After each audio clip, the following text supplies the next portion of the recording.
Hola a todos, estoy en Ceproma, que han tenido la amabilidad de prestarme su unidad de demo, como veis aquí totalmente rigueada o enjaulada, en este caso con accesorios de Wooden.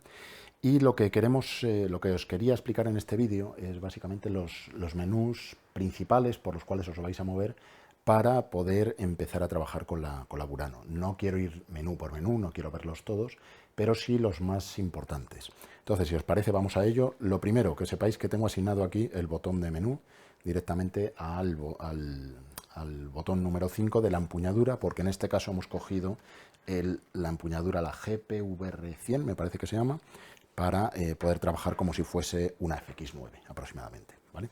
Entonces, el primer menú, y este es muy importante, parece una tontería, pero no os olvidéis de él, porque os puede dar problemas luego de conexión con otros dispositivos, con un FTP, con cosas online, que es la hora, ¿vale? Entonces, vamos a poner bien la hora, porque de hecho aquí prefiero poner día, mes, año, ¿vale?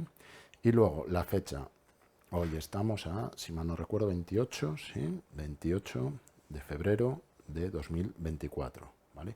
Y son ahora mismo las 13, exactamente, ¿vale? Entonces, esto, que insisto, parece una tontería, a nivel de seguridad en informática puede suponer un problema y puede que haya archivos que subáis a un FTP que no lo reconozca o hacer cualquier tipo de conexión. Entonces, tenedlo en cuenta porque esto es muy importante.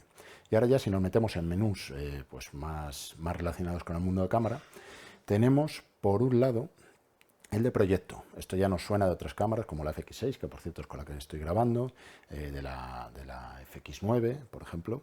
Entonces, aquí es donde vamos a hacer los ajustes más grandes relacionados con el proyecto con el que vamos a trabajar, como por ejemplo si vamos a trabajar en modo cine o en modo custom, la resolución a la que vamos a grabar los clips, si vamos a estar en 4K, etcétera. Luego ya tenemos cosas más relacionadas con directamente lo que es la grabación o cosas estéticas, ¿vale? Pero si nos metemos en el menú de Project, aquí vemos que tenemos la cámara configurada en modo Cine EI, Exposure Index. Aquí es donde podemos seleccionar si queremos que trabajar típicamente en el modo Cine EI con SLOG 3, ¿vale? Y luego seleccionaríamos el espacio de color, que puede ser SGAMUT 3 o SGAMUT 3.cine, o en modo Custom. Como veis, es una cámara que no solo está orientada al mundo de cine, sino también a producciones en las cuales necesito, por ejemplo, trabajar en 709 o aplicar una luz directamente que vaya grabada, que vaya planchada directamente sobre los contenidos. Entonces, en modo cine EI, si lo dejamos así, luego tenemos unos ajustes de cine EI setting, ¿vale? Y es aquí donde seleccionamos el gamut o el espacio de color en el que trabajamos. Tened en cuenta que si trabajamos para entregar nuestro producto final en 2020, es mejor que lo hagamos, que trabajemos nativamente sobre SGAMUT 3. Si trabajamos para cine o televisión, es decir, para proyección en salas, pero que no va directamente orientado a plataformas, a OTTs, entonces sería mejor trabajar con SGAMUT 3.cine, porque al desaturar un poquito el espacio de color caemos en P3 y con un poquito más de desaturación en 709. En mi caso, pues bueno, lo voy a dejar así, me parece buena forma de trabajar. Podemos también, como sabéis, grabar proxies, ¿vale? Los activamos aquí o los desactivamos. Nos va a venir muy bien para tener un flujo de trabajo mucho más ágil. Podemos hacer grabación a intervalos, ¿vale? Para hacer el típico timelapse, etcétera. Podemos tener una pregrabación, lo cual me viene muy bien. Por ejemplo, si estoy grabando un documental y va a saltar un bicho desde una rama, pues tener un pequeño caché, un buffer, previo a la grabación. Tenemos distintas cosas y aquí este menú para mí es muy importante, el menú de botones asignables. Como sabéis, esta cámara, al igual que la mayoría de las que tenemos en Sony para el rango de vídeo profesional, tiene muchos botones asignables. Algunos los tenemos cerca de la pantalla, del LCD, otros los tenemos en el lado izquierdo, otros en la empuñadura. Entonces, es aquí, por ejemplo, donde al botón número 5 le he asignado ese menú. Podemos asignar, como veis, una cantidad brutal de parámetros, ¿vale? Simplemente los estoy pasando todos porque como estoy grabando con un Atomos la salida a través de HDMI, pues así lo tengo registrado, ¿vale? Pero a mí lo que me gusta es en el botón número 5 dejar el menú. También porque como yo explico cámaras me viene muy útil, pero aquí podéis poner evidentemente lo que queráis. Entonces dejadme volver, como veis hay mogollón de menús, ¿vale? Entonces aquí podéis asignar hasta los 7 botones asignables. Luego aparte, como tenemos un dial, ¿vale? Un pequeño potenciómetro aquí en este lado de la cámara, pues lo podemos asignar a distintos parámetros. En este caso, pues bueno, a lo mejor en esta lente no podemos remotear el iris, pero si tuviésemos una lente de montura E, pues nos vendría bien tenerlo remoteado, pero puede ser, por ejemplo, el filtro ND si es que queremos jugar con el manual, o el ISO, la ganancia, vamos. También tened en cuenta otra cosilla, si estamos trabajando en modo Cine solo hay dos índices de exposición, entonces tened en cuenta que grabéis o a un ISO nativo o a otro, y si estáis, como os digo, en modo Cine, el índice de exposición al cual habéis ajustado la cámara en realidad es un metadato que luego podéis modificar en vuestro sistema de pospo, ¿vale? Entonces, básicamente, esta parte era relacionada con Cine AI, entonces ahora mismo la base la tenemos en modo Cine AI, como os digo. Otro menú muy importante, lógicamente, y que se encuentra dentro del proyecto, porque no lo vamos a cambiar constantemente, es el Recording Format. Entonces, ¿cómo queremos trabajar? Pues, por ejemplo, aquí en Europa suele ser muy habitual que para cine trabajemos a 25. Si estamos grabando un docu, pues a lo mejor nos interesa grabar a 50 o deportes o lo que sea. Entonces, bueno, lo voy a dejar a 50, pero que sepáis que tenemos todos estos frame rates o todas estas velocidades sin necesidad de movernos a un modo PAL o NTSC, es decir, PAL 50 Hz y múltiplos o divisores, y NTSC 60 Hz y múltiplos o divisores. Aquí no, aquí directamente nos aparece la lista sin necesidad de irnos a un menú específico de modo PAL o NTSC, ¿vale? Luego, el Imager Scan Mode, disculpad que estén en inglés los menús, pero lo recomiendo encarecidamente, es el área de escaneo del sensor. Como sabéis, en esta cámara tenemos un sensor full frame de 8K, pero puede que dependiendo de la situación quiera, por ejemplo, bajar a Super 35, porque a lo mejor la lente es tipo APS-C o es una lente que me interesa mucho, o quiero quedarme con la parte noble de la lente, o quiero hacer un tele sobre una lente que es full frame. Entonces, gracias a esto, vamos a ir ajustando en la superficie de escaneo. Evidentemente, como el sensor tiene una resolución nativa, dependiendo del tamaño de escaneo, también tendremos una resolución correspondiente a ese área. Y es por eso por lo que aquí nos pone además esa resolución. Entonces, por ejemplo, Super 35, pues vamos a estar trabajando a 6K. Pero Super 35 un poquito más reducido, nos quedamos en 4K, ¿vale? Entonces esto os va a venir muy bien para jugar también con las lentes, ¿vale? A mí normalmente, pues evidentemente, si es una cámara full frame, me gusta mucho el modo full frame. Y el códec en el que grabamos, y esto es muy importante. Como veis, tenemos ya dos códecs. Lo llama códec, en realidad el XOCN, OCN es Original Cinema Negative. Es el RAW de la cámara, pero encapsulado dentro de un códec. En la Venice, por ejemplo, que es de la que hereda este XOCN LT, en la Venice teníamos XOCN XT, el Extended, ST, el estándar, y LT, que es el más eficiente en términos de almacenamiento de tarjeta. Es el que hemos heredado aquí, y ahí podemos grabar hasta 8K. Y luego podemos grabar también en códec XAVC, que en este caso también alcanzamos hasta 8K, ¿vale? Entonces, ese 8K es XAVC-H, y me parece que, por ejemplo, DaVinci ya ha sido actualizado para poder trabajar con este tipo de formatos. Diferencia, cuando estamos trabajando con XOCN nos vamos a 16 bits, mientras que si nos vamos a XAVC trabajamos a 10 bits, ¿vale? Así que ojo con ello, porque en postproducción van a agradecer más o menos que trabajemos en un formato u otro. Si nos vamos, por el contrario, al modo, en lugar de Cine, veréis que aquí, modo Cine está marcado y puedo entrar en ese menú. En el momento en el que cambio de Cine a Custom, ¿vale?, y ejecuto, veréis que la cámara hace sus propios ajustes, etcétera, etcétera. Y ahora veréis que no voy a poder entrar en el menú de Cine AI, ¿vale? Me voy aquí a Project y veis que ahora me aparece en color gris. ¿Por qué? Porque no está trabajando en modo cine, sino que está trabajando con mucho más ajustes, ¿vale? Entonces, dentro de estos ajustes, bueno, aquí nos aparecen en el proyecto más o menos los mismos menús, los mismos formatos de grabación, perdón, aquí, Recording Format, ¿vale? Veis que más o menos nos aparece lo mismo, ¿vale?, de modos de escaneo, pero aquí, ya cuando nos vamos a, me parece que era el menú de Paint, ya nos aparecen muchos más menús que los que teníamos originalmente, ¿vale? Entonces aquí, por ejemplo, en todo este menú es donde podríamos cargar una LUT con la que quisiésemos visualizar, ¿vale? Que no sea una LUT típica, que es la que normalmente llamamos en Sony la Gamma Display Assist, que es que si tú estás grabando, por ejemplo, con, pues yo que sé, en S-Log3 en este caso, o con HDR, pero tu monitor es SDR, te aplica una LUT técnica para bajar a 709. Si no, tú puedes aplicar tus propias LUTs e incluso puedes grabar con esas LUTs aplicadas, ¿vale? Más cositas. Luego tenemos el menú de shooting, como os digo aquí, y nos encontramos aquí un menú muy importante, que es el de ISO. Fijaos en un detallito.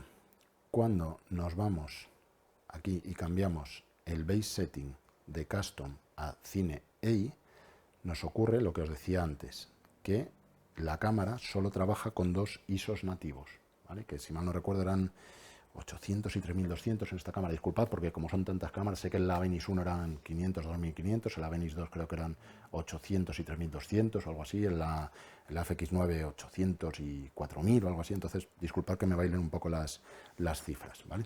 Pero en este caso, como ahora mismo estamos ya directamente en modo Cine, fijaos que la parte inferior del menú nos muestra 800 EI y luego aparte sobre eso nuestro índice de exposición, ¿vale? Al cual estamos exponiendo. Pero nosotros podemos, de hecho, dejadme asignarlo a un botón, simplemente para la demo. Aquí me voy a ir al botón asignable y se lo voy a asignar al botón número 1, por ejemplo. En el 1, que me cambie la base ISO, ¿vale? ¿Qué ocurre? Si ahora pulso el botón número 1, fijaos lo que me pasa ahí abajo, que estoy cambiando entre 800 ISO y 3200 ISO, ¿vale? Sin embargo, si ahora me voy al modo Custom, ¿vale? Disculpad que tiene que volver a actualizarse la cámara. En este caso, ahora veréis que es un dato que nos aparece en un solo número. No es una base ISO y luego sobre eso el índice de exposición al que nos movemos, sino que directamente es un número que está planchado, ¿vale?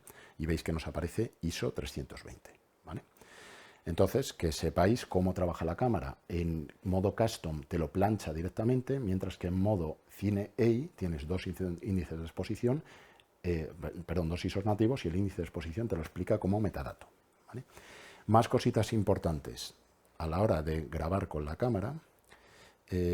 Tenemos también el foco aquí. No nos aparece marcado porque evidentemente estamos con una lente que no tiene autofoco, por lo tanto no vamos a poder jugar con esos parámetros, pero sí que quería encontrar, a ver, estabilización de imagen. Es la primera cámara que con lentes PL va a poder estabilizar el sensor. Entonces aquí lo suyo es que podáis ajustar tanto por parte de la cámara y su sensor estabilizado en 5 ejes, como por parte de la lente, un ajuste que sea adecuado para vosotros. Fijaos que ahora mismo, por ejemplo, una vibración como esta, yo, si me veis en esta cámara, a la que estoy mirando ahora, veis que estoy moviendo la cámara, pero fijaos lo que ocurre en la propia... Espera, voy a quitar los menús, ¿vale? Fijaos que la cámara, la grabación no tiembla, ¿vale? Entonces esta vibración, que podría ser la típica trepidación al andar, no nos la estamos encontrando en la grabación. Eso es porque lo tenemos aquí activado, ¿vale? Entonces podemos jugar también a apagarlo o dejarlo en low para las lentes PL. Es lógico que cuanto más evolucionada sea la lente, y en este caso hablaríamos de lentes con montura E, más en sintonía va a estar con la cámara. Entonces, de hecho, nos va a poder incluso proporcionar metadatos para estabilizar a la hora de ingestar con el Catalyst. Entonces, nos viene bien saber que, dependiendo del tipo de lente, vamos a tener unas limitaciones u otras, pero el sensor sí que tiene una cierta estabilización. Más cositas, por ejemplo, si nos vamos aquí a ver si lo encuentro, vale, tenemos D-Squeeze, ¿vale? Para trabajar con anamórficas. Tenemos picking y tenemos cebra. Ojo, porque el picking, por ejemplo, como estamos trabajando con un sensor full frame, nos va a ayudar a hacer foco, pero si no trabajáis con foquista, con un operador de foco, yo dejaría el foco en automático, si trabajáis con lentes con montura E. Porque os va a ayudar mucho. Tened en cuenta que con un full frame las cosas se nos van a desenfocar mucho. Y aunque pensemos que el picking nos está marcando algo como correcto, puede haber un cierto margen y al final nos encontramos las imágenes, por lo menos eso me ha pasado a mí con alguna alfa, luego, dependiendo de esa tolerancia que tiene al foco, luego te las puedes encontrar un poquito rascadas. Entonces tened cuidado y encontrad vuestro punto dulce, por así decirlo. Y luego cebra, también tened en cuenta que lo podéis configurar, podéis incluso vosotros configurar 2 cebras independientes, pero tened en cuenta que no es lo mismo el cebra cuando trabajáis en 709 que cuando trabajáis con slog, cuando trabajáis en logarítmico. En HDR tienes unos valores, luego puedes sobreexponer más o menos, y en SDR tienes otros valores. Entonces, tenedlo en cuenta, mirad vídeos, que hay vídeos muy instructivos acerca de esto, y por qué no se conservan los mismos valores. Lo bueno es que si nosotros, por ejemplo, aplicamos una LUT para monitorizar, si lo vemos bien en monitor, lo vamos a ver bien en HDR, ¿vale? Porque si el monitor es SDR, normalmente también vamos a ver la imagen mucho más rica cuando pasemos a HDR. Pero nos puede ocurrir lo contrario. Si vemos algo mal en SDR, puede estar bien o puede estar mal cuando lo pasamos a HDR, ¿vale? Por ejemplo, un clipeo en blancos o algo que se nos pegue en los negros, ahí a lo mejor luego se puede recuperar o no se puede recuperar. Entonces, tened cuidado con este tema sobre todo de la exposición. Luego, otra parte importante, lo que pasa es que tiene su propia botonera, son los filtros ND. ¿Vale? Esta, como sabéis, es la primera cámara de cine que incorpora filtros ND electrónicos variables. Aquí tenemos una serie de botoncitos, no sé si, bueno, ahí no lo veréis, pero luego si no, os pongo una imagen de cómo es el menú, de cómo son los botones. Entonces tenemos la posibilidad de pasar al ND en su posición de plegado o desplegado delante del sensor. Realmente solo tenemos dos posiciones, una es clear y la otra es el ND desplegado delante del sensor. Y cuando está desplegado delante del sensor, como es un filtro ND electrónico variable, controlamos la cantidad de luz que pasa a través del voltaje con el cual dotamos a esa capa de LCD. Nos va a servir para trabajar básicamente de cuatro formas. La primera, la manera tradicional, en las cuales la primera posición es un cuarto, la segunda posición es un 16avo y la tercera un 64avo.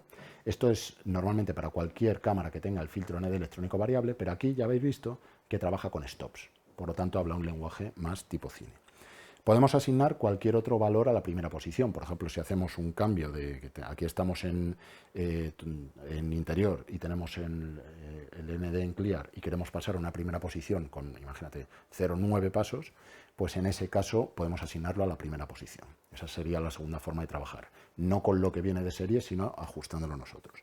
Tercera opción, como veis, tenemos una ruedecita con la cual podemos ir saltando en los NDs, ¿vale? Si lo ponemos aquí en modo variable. Entonces, en el momento en el que lo ponemos en modo variable, a ver si encuentro la ruedecita, ¿vale? Veis aquí que podemos ir cambiando en saltos de medio stop aproximadamente, ¿vale? De 0,05, ¿vale? Entonces, lo podemos hacer de forma manual. ¿Esto mola mucho? Sí, es un ajuste que mola mogollón, pero a mí me parece que es meter demasiados parámetros a controlar para un operador de cámara.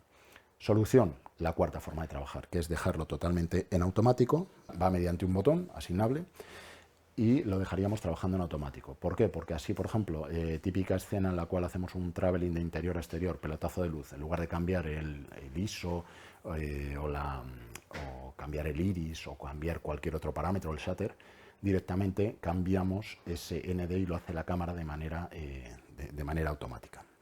Más cosillas que tengamos en la cámara que tengamos que ver.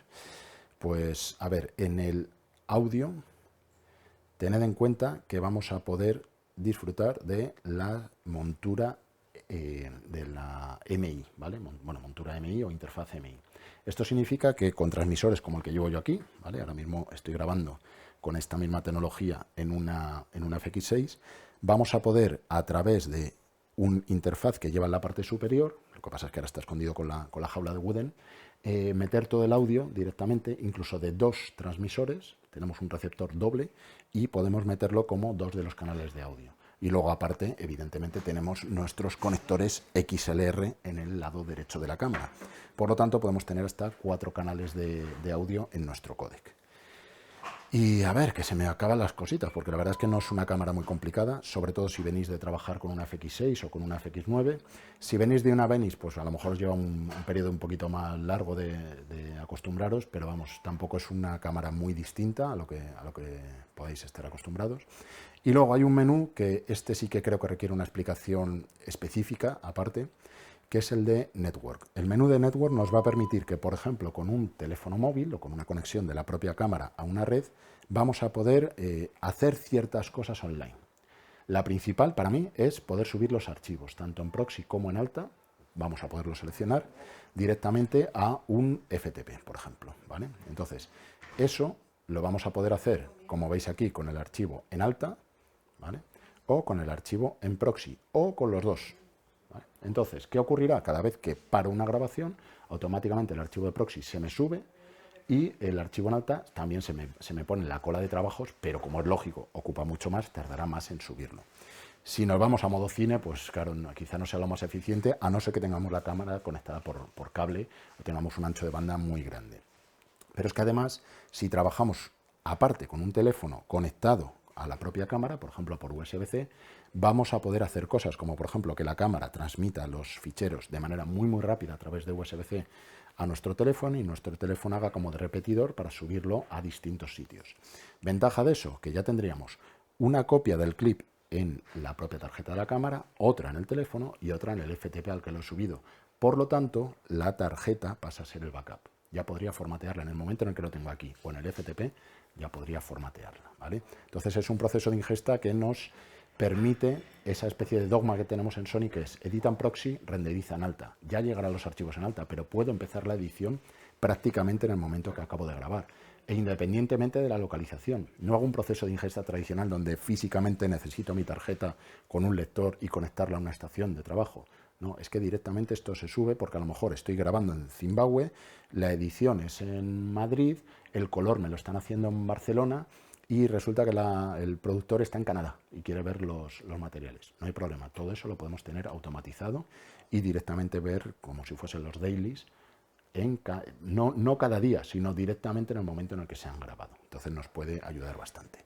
Todo esto, como es lógico, necesita una cierta configuración, pero dependiendo del modo en el que trabajemos, si por ejemplo lo tenemos conectado por cable, requiere una configuración. Si lo tenemos conectado a través de Wi-Fi, requiere otra configuración distinta, pero son configuraciones relativamente fáciles.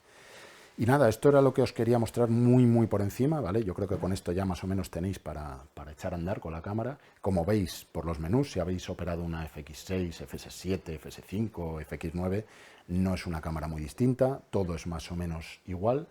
Evidentemente cambian los códecs, cambian los modos de escaneo del sensor, pero todo más o menos está en el mismo sitio y es fácilmente comprensible. Entonces espero que os haya ayudado este vídeo, que os vea a trabajar con esta cámara mucho, porque yo creo que es una buena combinación de cosas. Tenemos la montura E, la montura PL, tenemos los filtros ND, el sensor estabilizado, 8K, full frame, bla. Son muchas piezas componiendo un puzzle que creo que ha quedado bastante bonito.